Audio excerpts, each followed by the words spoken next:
boa noite. Sejam todos bem-vindos a mais uma reunião da nossa embaixada, das nossas embaixadas, Manual de Escudeiro. Hoje nós vamos falar sobre o movimento moderno de missões. Vamos lá. O tema de hoje, movimento moderno de missões. E quem é detalhista e está prestando atenção, observou que os 3 M's estão maiores, né? Estão no tamanho de fonte maior. Isso não é à toa, porque é muito comum, inclusive no Manual de Escudeiro, referir-se ao movimento moderno de missões como MMM. Então, se eu falar MMM ou Movimento Moderno de Missões, você já sabe que eu estou falando da mesma coisa. Então, fique atento a isso. Embaixador tem que ser sagaz. Deixa eu admitir aqui quem está aqui na reunião pedindo para entrar. Pronto. Vamos lá. Vamos continuar. Então, vamos lá, pessoal.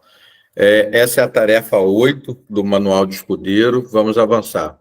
Então, vou recapitular aqui, porque ainda tem gente que não sabe. Primeiro posto da organização, embaixador escudeiro. Segundo, embaixador arauto. Terceiro, embaixador sênior. Quarto, embaixador emérito. Conselheiro, nós estamos estudando o Manual de Escudeiro. Eu já sou escudeiro? Não. Você vai ser embaixador escudeiro quando você concluir o manual e passar aqui para o manual de arauto, ok? Isso precisa estar na ponta da sua língua. Ainda tem embaixador que tem dúvida e nós falamos disso toda semana. Vamos lá, Movimento Moderno de Missões. Você faz parte de uma organização missionária e precisa estar bem informado sobre a vida e o trabalho dos missionários. Aventura e missões fazem parte da nossa organização. Muitos missionários vivem grandes aventuras em seus campos missionários.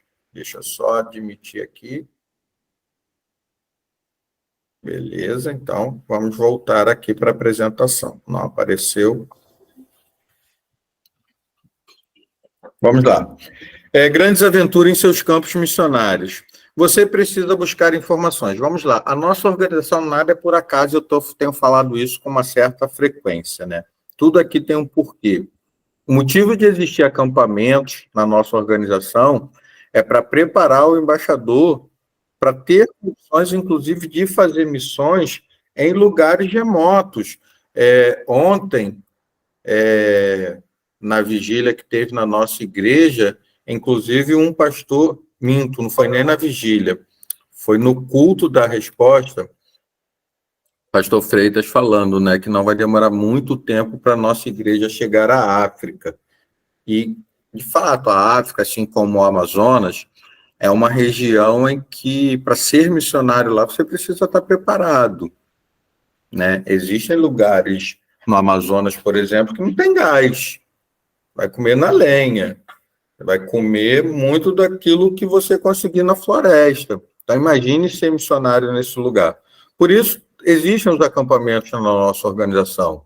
Por isso, quando fazemos acampamento rústico, a nossa embaixada não fez, e eu sonho com um dia que vamos fazer, eu vou ficar muito feliz se nós conseguirmos fazer ainda esse ano, mesmo não estando no nosso calendário. Eu queria muito que acontecesse esse ano, não sei se vai ser da vontade de Deus, mas uma coisa eu sei, em breve nós vamos fazer o nosso primeiro acampamento rústico, né?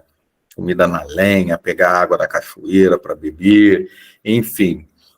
E isso tudo é para te preparar para ser missionário em lugares remotos.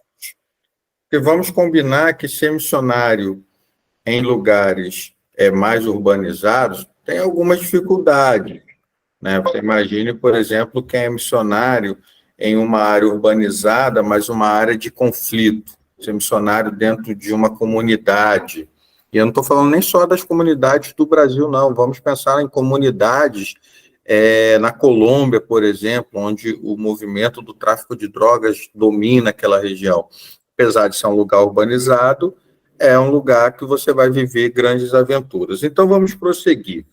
Participar de toda a mobilização missionária que a sua embaixada e igreja promover, além de orar pelos missionários, e participar da campanha de oferta missionária, pois preocupar-se com missões e ser sócio de Deus na missão de reconciliar o homem com o Criador. Uma das atribuições da nossa organização é contribuir para missões. Esse ano, em um determinado momento, nós vamos fazer um grande alvo missionário, mas observe que a nossa embaixada é tão apaixonada por missões que a nossa programação de férias agora do meio do ano vai ser uma viagem missionária, né? Nós vamos para Cordeiro, nós vamos levar cestas básicas, nós vamos levar agasalhos, nós vamos evangelizar. O Guilherme, nosso embaixador, diretor de evangelismo, deu uma ideia que eu achei incrível: o evangelismo na rua, vocês estarem caracterizados de personagens bíblicos e poderem ministrar na vida das pessoas sobre aqueles personagens. Eu achei uma ideia fantástica. Por isso a nossa embaixada é o que é, porque ela é uma embaixada voltada para missões. E hoje nós vamos falar sobre um sujeito que, assim, queria ser ele quando eu crescer, sabe? A Bíblia é recheada de homens e mulheres que nos inspiram, né? Você pensa Josué e Caleb, Davi, Moisés, Paulo, o maior embaixador do rei de todos os tempos. Tem um monte. Gideão, cara, tem uma galera muito top. Mulheres como Esther, tem uma galera muito top na Bíblia. Mas Deus é tão amável, Deus nos ama tanto, Ele se preocupa tanto conosco, que Ele permite que ainda nos dias de hoje surjam homens e mulheres para nos inspirar. E esse cara que nós vamos falar hoje é um desses exemplos. Eu não tenho dúvida que se ele tivesse vivido nos tempos bíblicos, o nome dele estaria na Bíblia. Hoje nós vamos falar sobre William Carey, o pai do movimento moderno de missões.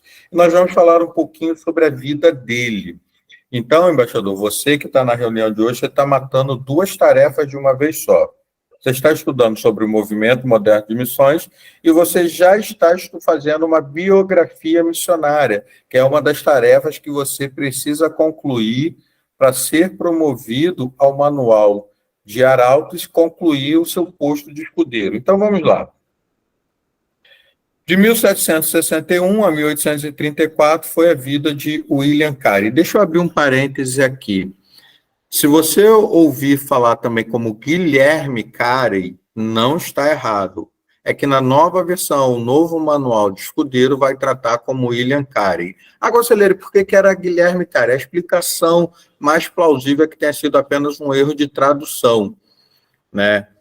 Pessoas que têm o inglês assim, bem capenga, como o meu, The Book is on the Table, têm por hábito querer traduzir nomes próprios, né? É muito curioso quando eu estou falando com estrangeiro, por conta do meu trabalho, ou qualquer outra situação, é muito comum, por exemplo, my name is Alex, traduzir o nome, querer botar sotaque no nome, é instintivo de quem não domina a língua inglesa, como é o meu caso. Então, acredita-se que essa situação tenha sido fruto dessa tradução. Então, vamos falar um pouquinho sobre a vida de William Carey. O menino William Carey era apaixonado pelo estudo da natureza. Enchia seu quarto de coleções de insetos, flores, pássaros, ovos, ninhas, etc. Certo dia, ao tentar alcançar um ninho de passarinho, caiu de uma árvore alta. Ao experimentar a segunda vez, caiu novamente. Insistiu a terceira vez, caiu e quebrou uma perna. Algumas semanas depois, antes que da perna sarar, William Carey entrou em casa com o ninho na mão. Deixa eu fazer um parêntese aqui. Conselheiro, então você está dizendo que a gente deve... você falou que ele é uma inspiração, pegar ninho de passarinho? Não. Isso era um hábito da época, né? Havia pouco conhecimento sobre o impacto ambiental que às vezes isso causa. Então, assim, quando você retira um ninho, os ovos daquele ninho, você está provocando todo o desequilíbrio ambiental. Então, isso não é uma prática bacana para fazermos hoje, né? Não é algo legal. Mas eu queria destacar algo aqui muito legal na personalidade de William Carey, a sua persistência. Tentou a primeira vez, caiu, tentou a segunda, caiu, tentou a terceira, quebrou a perna. Ainda antes da perna estar totalmente recuperada, ele foi lá até conseguir pegar o ninho. E isso tem muito a ver com o que ele vai se tornar. Dizem que o William Carey, fundador do MMM, o Movimento Moderno de Missões, não era dotado de inteligência superior e nem de qualquer dom deslumbrante. Os homens, entretanto, foi essa característica de persistir com espírito indômito e inconquistável até completar tudo quanto iniciara, que fez o segredo do maravilhoso êxito de sua vida. Então, eu já falei um pouquinho sobre isso. Guilherme Carey era um homem comum. A tendência é que nós sempre pensamos que os grandes homens e mulheres que Deus levanta são homens e mulheres dotados de uma inteligência, assim, incrível. Aí talvez você passe pela sua cabeça assim, Deus não vai me usar porque eu não sou um cara dotado de grande inteligência, eu não sou um embaixador mais inteligente, eu não sou conhecedor de várias matérias. Se você tinha dúvida disso, que Deus capacita aquele que eles escolhem, olha o exemplo de William Carey. Agora, ele era persistente, ele não era uma pessoa que desistia. Pastor Josué Valandro Júnior, ele fala algo que eu acho incrível, e quando eu vi isso, eu tomei para a minha vida essa frase, porque eu já acreditava nisso. O motivado ganha do inteligente. Nós podemos destacar aqui na personalidade de William Carey a sua motivação em concluir aquilo que ele se predispõe a fazer. Quando Deus o chama a iniciar qualquer tarefa, permanecer firme dia após dia, mês após mês e ano após ano, até acabá-la. Deixou o Senhor utilizar-se da sua vida, não somente para evangelizar durante um período de 41 anos no estrangeiro, mas também para executar a façanha, por incrível que pareça, de traduzir as Sagradas Escrituras em mais de 30 línguas. Guilherme Carey foi incrível. Alguns embaixadores do rei, dos que estão aqui, Bruno, eu não lembro se o David estava junto, mas eu acho que estava. No dia que, inclusive, que foi inaugurada a embaixada da IBA Nova Iguaçu, teve batismo na nossa igreja. E os embaixadores que estavam perto de mim conheceram um conselheiro grandão, árbitro de futebol, Maurão. Inclusive, ele foi conselheiro, esse conselheiro Maurão foi conselheiro do conselheiro Alex, da IBA de Nova Iguaçu. E aí, numa jesuicidência, ele estava lá na nossa igreja e me reconheceu, e enfim, foi um momento muito agradável. Alguns embaixadores tiveram a oportunidade de conhecê-lo e vão lembrar que ele falou que ele copiou a Bíblia toda à mão. Bruno, não sei se você está aí, que eu estou projetando na tela, eu não sei se você lembra disso. Que ele falou, eu copiei. Lembro. Lembra? Ele copiou a Bíblia toda. Eu até sugeri a ele que esse material fosse enviado para o Museu do Embaixador. E ele falando, né, o trabalho que deu copiar a Bíblia toda. Bem, agora vocês imaginem fazer isso em várias línguas diferentes, que não é a sua. E algumas palavras não tem em todas as línguas. Por exemplo, saudade. Saudade só existe no português. Agora, se você tem que traduzir isso, imagine, você tem que entender o que o autor daquele livro da Bíblia queria dizer. Você tem que estar numa ligação com o Espírito Santo de Deus de tal maneira, porque não é só uma tarefa, não é como pegar um texto, jogar no Google Translate e você traduzir. Cara, naquela época não tinha máquina para fazer o seu serviço, era na mão. E detalhe, não era canetinha esterográfica, era pena na tinta, provavelmente tinta nanquim, né? É uma tinta desenvolvida no Oriente, alguns vão dizer que foi na própria Índia, outros vão dizer que foi na China. Eu acredito que tenha sido na China, até pela origem da palavra, e ela é bem fininha. Então, você molhava a pena ali e ia escrevendo. E Guilherme Carey, ou William Carey, traduziu a Bíblia em mais de 30 línguas, fora os dialetos, porque países como a Índia, por exemplo, a China também, ele não tem um único idioma, né? Ele tem um idioma oficial, mas ele tem vários dialetos. Por exemplo, no mandarim, de um dialeto para o outro, parece que é uma outra língua. E aí você imagina, se aqui no Brasil você pega quem é gaúcho mesmo, aquele lá dos Pampas, que fala aquele dialeto carregado, tem hora que não dá para entender o que está sendo dito, né? Então, vocês imaginem traduzir a Bíblia. Por isso, há uma admiração muito grande por William Carey. Vamos dar segmento aqui. Aos 12 anos, ele adquiriu um exemplar de vocabulário latino. Ele foi estudar latim, Ordich, o qual decorou aos 14 anos e iniciou a carreira como aprendiz de sapateiro. Numa loja, encontrou alguns livros dos quais se aproveitou para estudar. Assim, iniciou o estudo do grego. Ele já havia estudado latim.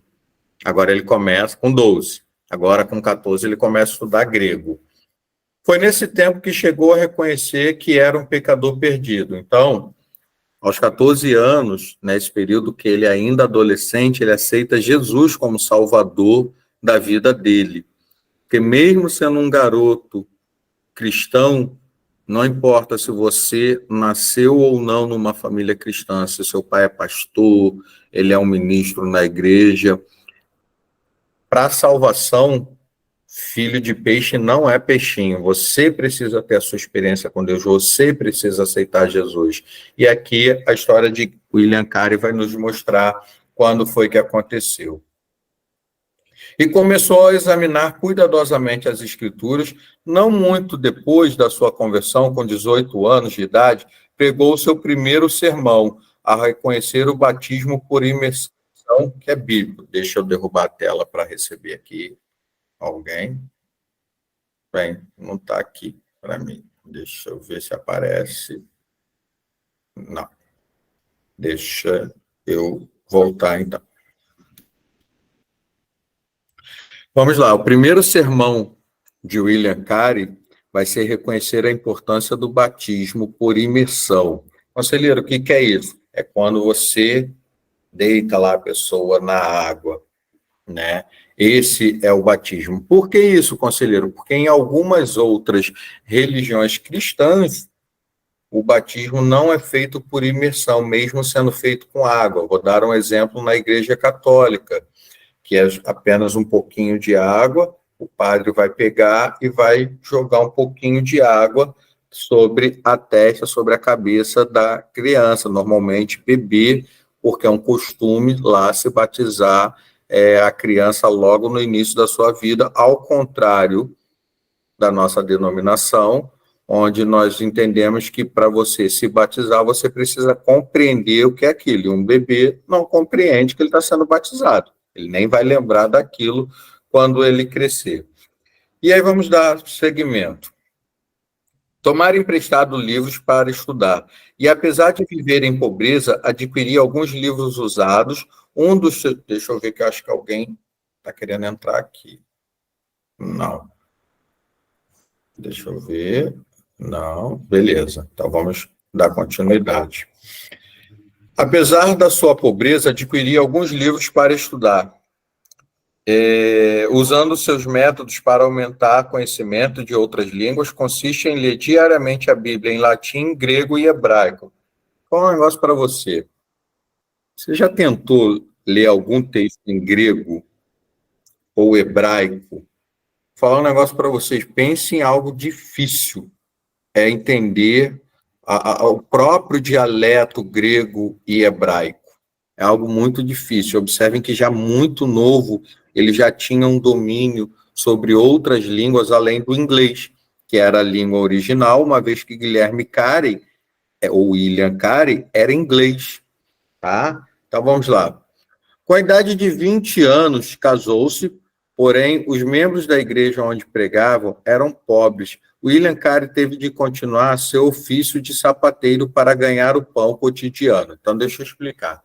Aqui ele já pastor, casado, com 20 anos, casou novinho. Não entendi por que você está dando glória a Deus aí, não, David. Não entendi isso, não. E está gravando, tá? Não entendi isso, não. Você está dando glória a Deus aí. Enfim. E a igreja que ele era pastor era uma igreja com pessoas muito pobres. E não tinha condições de sustentar ele, de sustentar o seu ministério. Então, ele continuava a trabalhar como sapateiro, algo que ele começou na adolescência. E ele precisava, além do ministério pastoral, continuar fabricando sapatos. E aí a biografia dele vai trazer algo muito incrível, muito legal, que o seu patrão, o dono da loja onde ele trabalhava, por vezes tinha o hábito de expor os seus sapatos, tamanho capricho com que ele fazia. E aí lembra do exemplo lá do passarinho, né? Ele era muito determinado, ele era muito caprichoso com as coisas que ele fazia. Por isso Deus o abençoava tanto. As igrejas da época não aceitavam a ideia e consideravam um absurdo levar o evangelho aos pagãos. Certa vez, numa reunião do ministério, Carey levantou, sugeriu-se que ventilasse esse assunto, o dever dos crentes em promulgar o evangelho às nações pagãs. O venerável presidente da reunião, surpreendido, pôs-se em pé e gritou: jovens crentes. Então, eu vou explicar isso daqui agora. Vamos lá. Guilherme Carey, William Carey, começa a estudar outras línguas, sapateiro, já pastor batista. Ele começa a perceber que se precisava levar o evangelho para toda parte do mundo. O evangelho estava concentrado ali na Europa e nos Estados Unidos. Só que as igrejas daquela época entendiam, os crentes daquela época tinham uma visão que dá até uma vergonhinha, sabe assim, quando aquele tiozão faz vergonha, e aí você fica com aquela vergonhinha alheia, pois é, dá uma vergonhinha desse povo crente dessa época. Eles achavam que, quando Deus quisesse que um determinado país conhecesse o evangelho, ia cair uma Bíblia lá, traduzida, aí alguém ia achar, uau! Aí ia começar a ler, ia entender, ia começar a pregar, e ali surgiria uma igreja. Pois é, parece até coisa da Marvel, né? Multiverso, uns negócios assim. Mas era assim que o povo acreditava. E aí o William Carey vai propor, poxa, a gente precisa enviar missionários, a gente precisa ir para outras terras, a gente precisa chegar onde o evangelho não chegou para pregar o amor de Jesus. E o pastor que presidia aquela reunião grita com ele o seguinte: jovem, sente-se, que inclusive é o nome do livro que trata da biografia. Aí olha o que o pastor, que mandou ele se sentar, porque ele era jovem, né? Tudo na vida dele aconteceu muito novinho. Então, embaixador, se você acha que você precisa ser velho, ter vivido muitas coisas para Deus te usar, está aqui o exemplo de William Carey. Com 20 anos já era pastor, pouco mais velho que vocês. E aí vamos dar continuidade aqui. Olha o que o pastor que presidia a reunião fala. Quando agradar a Deus converter-se os pagãos, ele o fará sem auxílio, nem o meu e nem o seu. Porém, o fogo continuou a arder na alma de Guilherme Carey, ou William Carey. Durante os anos que se seguiram, esforçou-se em interruptamente orando, escrevendo e falando sobre o assunto de levar Cristo a todas as nações. Em maio de 1792, pregou seu memorável sermão baseado em Isaías 54, 2 e 3. Bem, você que é um embaixador sagaz, porque crente não pode ser malandro, né? Essa expressão nem deve estar no nosso vocabulário, mas você tem que ser safo, você tem que ser sagaz. Então, você já sabe que tudo que está em amarelo é o que vai ser cobrado na sua avaliação. Então, quando perguntar lá qual foi a frase que foi dita pelo pastor que presidia a reunião quando William Carey propôs que se enviasse missionários, jovens sente-se, qual foi o texto bíblico que ele usou para pregar o seu memorável sermão? Isaías 54, versículo 2 e 3. Vamos ler. Alargue o lugar de sua tenda, estenda bem as cortinas da sua tenda, não impeça, estiquem as suas cordas, firmem as suas estacas, pois você se entenderá para a direita e para a esquerda. Os seus descendentes desapossarão nações e se instalarão em suas cidades abandonadas. E esse texto, se você não leu o texto todo de Isaías, eu recomendo que você leia. Ele vai falando de alargar-se as suas tendas, né? Naquela época dos textos bíblicos, as pessoas moravam em tendas. Os lugares de adoração ao Senhor eram feitos em tendas. Então, ele está falando de alargar, de levar para a direita, de levar para a esquerda as promessas do Senhor. E aí o William Carey prega isso. Olha o que vai acontecer pouco tempo depois de mandar ele se sentar e ficar calado. O auditório sentiu-se culpado de negar o evangelho aos países pagãos, a ponto de levantar as vozes em choro.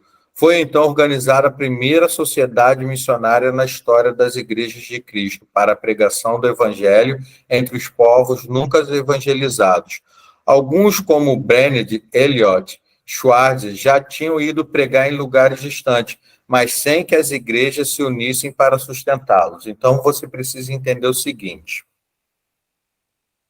Antes de William Carey, Deus já havia levantado outros homens para pregar, mas esses homens foram por conta própria. Não havia uma organização, não havia uma instituição para sustentar, apoiar esses missionários. E aí é quando William Carey cria o movimento moderno de missões. Vamos dar sequência. Assim, em 1793, observem, está de amarelo, Carey deixou a Inglaterra, enfrentando muitas dificuldades, foi para a Índia, também de amarelo, como missionário. Queridos, deixa eu falar uma coisa aqui, eu não consigo imaginar o que era a Índia em 1793. A Índia hoje é um lugar que tem sobre essa terra uma opressão diabólica gigantesca. Na Índia existem centenas, talvez milhares de divindades, de falsos deuses. Tem Deus com cara de tudo, tem Deus de tudo quanto é bicho, e é um país de muita incredulidade, sabe? E eu fico imaginando o que era naquela época, que o evangelho ainda nem tinha chegado lá. E por que a Índia? Porque a Índia, naquela ocasião, era uma colônia britânica, e ele, como inglês, escolhe ir para a Índia, uma vez que era mais fácil. É como um brasileiro escolher ir para Portugal, um português escolher vir para o Brasil, tendo em vista a facilidade da língua e a relação até de costumes entre esses países. Então, Guilherme Carey vai para a Índia como missionário. Hoje, na Índia, ao chegar, Carey continuou os estudos que começara quando menino. Não somente fundou a Sociedade de Agricultura e Horticultura. Então, qual foi a estratégia dele? Bem, ele não podia chegar lá simplesmente falando, esse Deus aí que você acredita é um falso Deus, você vai para o inferno. Então, ele precisa de uma estratégia. E aí ele cria uma sociedade, uma cooperativa de agricultura e horticultura. Mas criou um dos melhores jardins botânicos, redigiu e publicou o Hortus Bengalis, o livro Flora Indica. Outra das suas obras foi considerada obra-prima por muitos anos. A presença dos batistas e o número total de cristãos é muito expressivo graças ao esforço de Carey, ou seja, o trabalho dos batistas que perdura até hoje na Índia tem a ver com que ele começou em 1793. A Bíblia foi traduzida por mais de 40 línguas e dialetos. Na época, pelos seus ensinos e pregações e viagens, William Carey, ou Guilherme Carey, levou os batistas e outros evangélicos a se despertarem quanto à responsabilidade missionária, despertando recebeu o nome de Movimento Moderno de Missões e foi chamado Pai de Missões Modernas. Então, as igrejas, não só batistas naquela época, não tinham interesse por missões, não havia o despertar por missões. E é através da vida de William Carey que esse movimento moderno de missões surge. Durante o período de 41 anos que passou na Índia, não visitou a Inglaterra. Observem que depois que ele sai da Inglaterra, ele não volta para a Inglaterra. Ele dedicou-se 41 anos da sua vida como missionário na Índia. Embora com dificuldade, mais de 30 línguas dirigida a traduções e escrituras, ela foi apontada ao serviço árduo de tradutor oficial do governo. Escreveu várias gramáticas indianas, compilou notáveis dicionários do idioma bengali, marathi e sânscrito. Os dicionários do idioma bengali constam de 3 volumes e inclui todas as palavras da língua, traçadas até sua origem e definidas em todos os seus sentidos. Algumas línguas orientais e a língua falada na Índia são línguas muito difíceis. E olha o trabalho extraordinário que o William Carey faz, traduzindo não só a Bíblia, mas outros vocabulários para o governo inglês. Em 9 de julho de 1834, ó, amarelo, 9 de julho de 1834, com a idade de 73 anos, William Carey dormiu em Cristo, ele faleceu. Quando William Carey chegou à Índia, os ingleses negaram-lhe permissão para desembarcar. Ou seja, a biografia dele vai contar que quando ele chega à Índia de navio, né, naquela época não havia voos, o governo britânico, o governo inglês, impede que ele desça. Ele fica alguns dias ali aguardando a autorização, mas olha como que Deus vai honrar ele. Para desembarcar. Ao morrer, porém, o governo mandou içar bandeiras à meia haste em honra de um herói, que fizeram mais pela Índia do que todos os generais britânicos. Quando Guilherme Carey, o governo inglês, reconhece ele como um herói, manda baixar as bandeiras a meio mastro, entendendo que ele fez mais pela Índia do que todos os generais britânicos. Calcula-se que William Carey traduziu a Bíblia a terça parte dos habitantes do mundo, ou seja, o mundo tem 3 partes, né? Divide lá, vocês já estudaram fração aí na escola. 2/3 foi traduzido pelas influências de William Carey. O corpo de William Carey descansa, mas a sua obra continua a servir de bênção uma grande parte do mundo. Se hoje eu e você temos a Bíblia para ler, deve-se muito ao trabalho de William Carey. As outras traduções da Bíblia que vieram posterior utilizaram-se das traduções feitas por William Carey. Esse homem foi um homem de Deus, uma inspiração para nós. E aí talvez você que esteja assistindo essa reunião agora ou que vai ver a gravação se questione assim, nossa, que povo tosco, né? Não pregava o evangelho, entendia que quando Deus quisesse que alguém se convertesse, ia cair lá uma Bíblia traduzida. E aí eu queria terminar essa reunião de hoje com a seguinte reflexão. Mas será que você e eu nós estamos nos comportando da mesma maneira? E na sua escola você tem sido um missionário? Na sua família você tem sido um missionário? Ou você está esperando que aquele seu amigo da escola se convirta quando Deus quiser, vai, sabe, aparecer uma mensagem no celular dele, ele vai ler, vai entender, e aí ele vai se converter. Será que eu e você não temos nos comportado da mesma maneira que aquelas pessoas? Reflita sobre isso. Verifique se você está sendo como aquelas pessoas que falaram aqueles absurdos, ou se você está sendo como William Carey, um homem de Deus, levando o evangelho a quem precisa. Bem, pessoal, nós estamos chegando ao fim da nossa reunião de hoje sobre William Carey, o pai do movimento moderno de missões, pastor batista, sapateiro por profissão, que em 1793 deixa a Inglaterra, vai para a Índia, traduz a Bíblia em mais de 40 línguas e dialetos, um homem que passou por muitas provações, eu não consigo imaginar o que era a Índia naquela época. Que o exemplo de William Carey sirva de inspiração para você. Na semana que vem nós teremos de novo aqui a nossa reunião, sábado temos a nossa reunião presencial, eu vou encerrar essa gravação, depois nós vamos falar um pouquinho sobre as nossas próximas atividades. Eu espero que o exemplo de William Carey seja como uma mensagem de Deus te inspirando, tá bom? Fiquem com Deus, até a próxima semana.